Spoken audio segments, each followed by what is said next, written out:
তো এখানকার স্থানীয় মানুষের সাথে কথা বললাম, স্থানীয় যারা লোকজন ছিল তাদেরকে জিজ্ঞাসা করলাম যে এটা কি ছিল।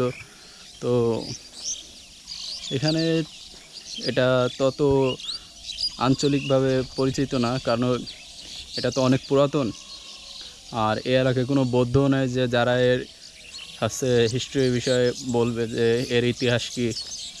তো এখানে যে মুরব্বির সাথে কথা বললাম, মুরব্বি বলল যে আমরা তো এর ইতিহাস সম্পর্কে কোনো ধারণা নেই, কিন্তু আমরা এটাই বলতে পারি যে এগুলো একটা কলেজ ছিল বাস।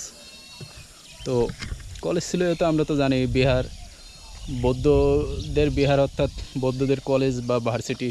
তো এখানে যে ভার্সিটি হিসেবে যে বিহারের যে মূল অংশটা দেখা যাচ্ছে, তা আমার মতে মনে হয় হয়তো বা যে দূরে এটা দেখা যাচ্ছে এটা হচ্ছে মূল হইতে পারে।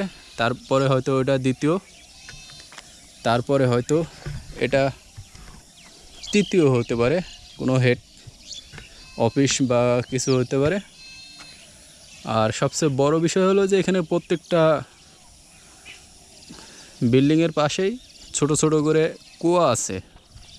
পানির যে কুয়াগুলো, ওই কুয়াগুলো দেখা যায়, এখানে অনেক কুয়া আছে।